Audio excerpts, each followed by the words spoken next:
नमस्कार, आप देख रहे हैं युग का इंसाफ न्यूज चैनल और मैं हूँ आपके साथ जया शेट्टी। आइए बढ़ते हैं खबरों की ओर। इंदौर शहर से कांग्रेस प्रत्याशी अक्षय बम प्राणघातक हमले के मामले में फंस गए हैं। जिला न्यायालय ने 17 वर्ष पुराने एक मामले में बम पर हत्या के प्रयास की धारा बढ़ा दी है। अब तक प्रकरण में सिर्फ धारा 323, 506, 147, 148, 149 लगी थी, लेकिन अब हत्या प्रयास के रूप में धारा 307 भी लगा दी है। कोर्ट ने अक्षय और उनके पिता कांतिलाल बम को 10 मई को न्यायालय में व्यक्तिगत रूप से उपस्थित होने के लिए आदेशित किया है। यह आदेश न्यायिक मजिस्ट्रेट प्रथम श्रेणी श्रीमती निधि नीलेश श्रीवास्तव ने दिया है। मामला इंदौर के थाना कनाड़िया क्षेत्र के खजराना की जमीन का है।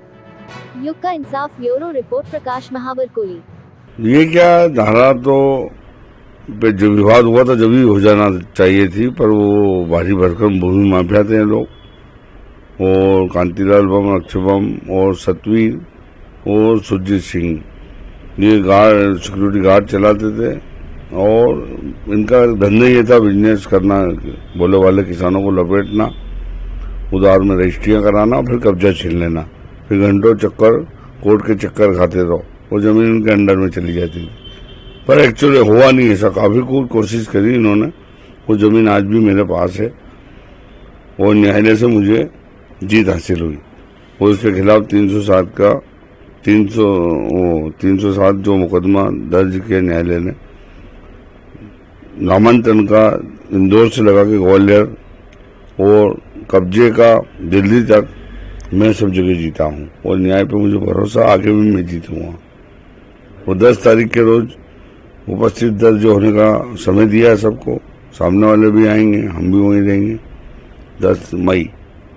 और एक छोटी सी बात ये बताऊं, जो मैंने पेपर में देखा, 50 लाख की घड़ी में 25, जो व्यक्ति 8 बाय 10 के कमरे के अंदर शनिवार दर्पण में कमरे में लॉ कॉलेज चलाते थे जब, और कांतिलाल बम जी, वो एक मालवा मिल, भागीरथपुरा के मालवा मिल बंद पड़ी हुई थी, वहां पे एक प्रिंसिपल तौर पे निगरानी की एक चौकीदारी करते थे।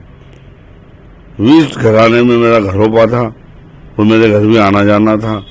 जब हालात देखी बहुत स्थिति थी, ये अक्षय बम 2-2 करोड़ की गाड़ी में चलता है ना, 50-50 लाख की घड़ी बताते हैं। इनके पास मोटरसाइकिल भी नहीं थी वहाँ कॉलेज में, जब ला कॉलेज चलता था, छोटे से खुड़ गया। मैं इस समय की 2004 की बात बता रहा हूँ। आज भी मेरा पैसा इन्होंने नहीं दिया, इनके चेक भी डिशानर पड़े हैं, लोन ला कर देंगे तो तुम्हें अलग से और पैसे देंगे, ऐसे करके 60, 70, 80 लाख रुपए मैंने बकाया है। और आगे मैं न्याय चाहता हूँ कि ऐसे व्यक्तियों को कड़ी से कड़ी कार्रवाई हो। और पार्टी लेवल की कांग्रेस बीजेपी, तो इसमें कोई कांग्रेस बीजेपी नहीं, न्याय से मुझे न्याय मिला। काफी दिन से पर मेरी 10 बीघा जमीन दूसरी भी गई, पर मैं दमंगता से सच्चाई के लिए लड़ाई आज तक लड़ना हो, ताकि दूसरे किसान सक्रिय रहे, भोले वाले किसान सक्रिय रहे ऐसे लोगों से। फिर इनका ला बहुत अलीशान लॉ कॉलेज डला है, सोनवाल में भी कुछ कॉलोनी वगैरह काटी इन्होंने, वहां पे भी घपले किए इन्होंने, और 2-2, 3-3 करोड़ रुपए की गाड़ियां हैं इनके पास। तो ये ईडी, इनकम टैक्स जितने भी हैं, स्कॉलरशिप जो गरीब बच्चों को में बताया जाता है कि हमारे यहाँ पढ़ते हैं, उनके नाम पे भी पैसा खाए जाते हैं। तो मेरा निवेदन है कि प्रशासनिक स्तर की जो संस्थाएं हैं गवर्नमेंट को, जो उल्टे सीधे काम करते हैं, ऐसे लोगों को कड़ी से कड़ी सजा हो, और आगे ऐसी कोई उम्मीद लगा के बैठे नहीं कि आगे इस तरीके की और घटना हो। और चुनाव तो काबिल ही नहीं व्यक्ति, गलत दिया पार्टी ने चुनाव। जो आदमी जिस तरीका से किसानों के साथ उधार में रजिस्ट्री से सगे भाई को नहीं करता, कोई टेबल पे पैसा गिनवाता है, जब हमारा नहीं हुआ है तो आगे क्या हुआ किसी का। अब अक्षय बम चुनाव लड़ रहे हैं कांग्रेस से और वोट भी मांग रहे हैं, क्या आप क्या कहेंगे? क्योंकि लोग नहीं, मैं तो समझता नहीं हूँ कि कांग्रेस या बीजेपी को इनको वोट देगा। हो सकता है जमाना जब तक भी हो जाए भाई की, हाँ, क्योंकि इस काबिल ही नहीं है, कोई जानता ही नहीं है। जो आदमी सरपंच का चुनाव, जो गली का एक छोटा सा चुनाव होता है, वो नहीं लड़ पाया, तो डायरेक्ट केंद्र संसद का चुनाव लड़ रहे हैं। तो ये तो सिर से ऊपर वाली बात है, मैं नहीं समझता हूँ। चुनाव के वक्त ही ये सारी मंजूर करा है। ये चल रहा था। ये क्या है कि झूठ का पतंगा है ये लोगों ने। इनके पास एक रैकेट गेंद है, इनके पास झूठ चलाना पिक्चर, 3-3, 4-4 महीने की तारीख लेके भग जाना। हम नहीं जांच के पहले तारीख लेके केस डिले करना। हम चाहेंगे न्याय जल्दी मिले, तो ये करते करते यहाँ आए हैं। 2023 में ये योग सहयोग था जो आज आदेश हुआ। नियम अनुसार ऐसा नहीं मेरे अकेले को सुना, इनको भी सुना, हमको भी सुना, साक्ष्य सुनने के बाद ऑर्डर हुआ है ये। आज मुझे न्याय मिला ना, आगे भी न्यायालय पे मुझे भरोसा है कि न्याय मिलेगा मुझे। और चुनाव पे क्या असर पड़ेगा? चुनाव पे तो असर है कि जो पब्लिक आजकल सब जागरूक है। अभी तक ये बोलते कि 3 स्थापना करी कॉलेज की मैंने, तो पहली स्थापना तो मेरे खेत पे करने आए थे, तो जो आज मैं उलझ के बैठ गया, मेरा जीवन खराब हो गया। 10 बीघा जमीन दूसरी बेचना पड़ी। मैं भी एक 25 परिवार से हूँ। छोटा मोटा रहता तो जैसे मरामारी कब के हो जाते, पर हम भी एक छोटे झगड़े से दूर रहते हैं हम कि नहीं यार अपने हाथ से गलती कर ली, अपन ऐसा करते नहीं तो ऐसा होता नहीं। यूनुस पटेल गुड्डू, मुस्लिम नेता पटेल, प्रदेश अध्यक्ष, खजराना, इंदौर। आरोपी इसमें जो है अक्षय और उनके पिता कांतिलाल बम, ये 2 आरोपी हैं। और जो मामला है 2007 की घटना का है। 4/10/2007 की घटना है। यूनुस पटेल के खेत पे ये अक्षय बम, इनके पिता और सतबीर सिंह जो आईजी थे यहाँ पे इंदौर के, सुरजीत सिंह उनका बेटा था, जो क्या बोलते, कौन सी एजेंसी थी उसकी, सिक्योरिटी गार्ड एजेंसी में काम करता था, चलाता था खुद ही। तो उन्होंने इनको ठेका दे दिया था जमीन खाली कराने का।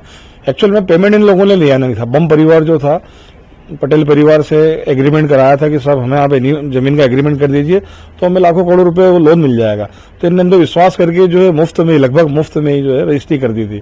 कुछ पेमेंट दिया था उन्होंने, लेकिन 50 लाख रुपए और कुछ चेक भी दिए थे, वो भी बाउंस हो गए। पेमेंट का लफड़ा था उसके अंदर, तो उनकी नीयत खराब हो गई। उन्होंने नामांकन भी करा लिया और नामांकन के आधार पर कब्जे लेने पहुंच गए। तो उन्होंने कब्जे में जाते ही लोगों को मारा, वहां पे जो चौकीदार थे, और फसलों में आग लगा दी। और यूनुस पटेल के खिलाफ जो है झूठा लूट का मामला भी दर्ज करा दिया। ये मैटर था उसके अंदर। कहाँ की जमीन थी सर ये? कितनी? ये खजराना की जमीन है। ये 2 एकड़ 20 डेसिमल जमीन थी। जानकारी लगी है कि कुछ बंदूक भी निकाली गई थी इस समय? ये बंदूक चलाई गई थी, बंदूकों के दम पर कब्जा लेने गए थे, चलाई गई थी। बंदूक जब्त भी हुई। ये तो बच गए, उनके साथी गणों ने हाथ पकड़ के नीचे खींच लिया और वो गोली जो है पास में से निकल गई। तो थाने ने धारा 307 नहीं लगी थी। फिर चार्ज के समय जब हमने बहस की, चार्ज के दौरान जो है इनके खिलाफ न्यायालय ने ऑर्डर किया है और डीजे साहब के वहां इनको 10 तारीख को उपस्थित होना है। कितने आरोपी हैं सर इसमें? इसमें टोटल 5 आरोपी हैं। 2 की डेथ हो गई है और 2 शायद फरार हो गए और 1 की डेथ हो गई है। और अभी दोनों पिता पुत्र बचे हुए हैं। इन दोनों पे अभी प्रकरण जो है सेशन में मामला चलेगा। सर आगे इस मामले में आप क्या देखते हैं एक अधिवक्ता के तौर पर? आगे मैं ये देखता हूँ कि अभी इनके खिलाफ जो धारा 307 जो अटेम्प्ट टू मर्डर है, इसका ट्रायल चलेगा जी। आपका चुनाव पे क्या असर पड़ेगा? चुनाव पर निश्चित तौर पर असर पड़ेगा। इसमें ये असर पड़ेगा कि इनका जो चरित्र है वो जनता के सामने आया है कि एक छोटे से जो पटेल परिवार ने जो देखा है कि छोटे से 10x10 के कमरे में ये चलाते थे और आज वो कितना बड़े रूप में ले चुके हैं। तो ये धन संपदा कहाँ से है? 17-17, 18 लाख रुपए की घड़ी पहन रहे हैं, ऐसा मैंने पेपरों में भी पढ़ा है, इन्होंने अपने एफिडेविट में दिया है। तो ये सारी जो धन संपदा है ऐसे ही जो है किसानों को, गरीबों को लूट पाट के इकट्ठी की गई। इनका चरित्र सामने आया इस घटना से, निश्चित रूप से चुनाव पर असर पड़ सकता है इसका। इस मामले में क्या चाहते हैं सर आप? आपके पक्ष में हम न्याय चाहते हैं। इसमें न्याय मिलना चाहिए। जो परेशान प्रताड़ित किया है, आज यूनुस पटेल आपको आधा जीवन इस लड़ाई में चले गया उनका। आज 10 बीघा जमीन उन्होंने बेच दी इसके लिए, उनकी मान सम्मान प्रतिष्ठा सब खोई, समय दिया। आज वो कहां से कहां पहुंच जाते, हो सकता है विधायक बन जाते, मंत्री बन जाते, लेकिन आज पूरा का पूरा समय उन्होंने इस लड़ाई के लिए दिया और बहुत ही बहादुरी के साथ, दृढ़ता के साथ उन्होंने अपना पक्ष रखा है और सत्य भी थे, इसलिए उनकी आखिरी न्यायालय तक जीत हुई है। आपका परिचय? मैं मुकेश देवला साहब, एडवोकेट। ये थी आज की खबरें। ताजा खबरों के लिए हमारे साथ बने रहें।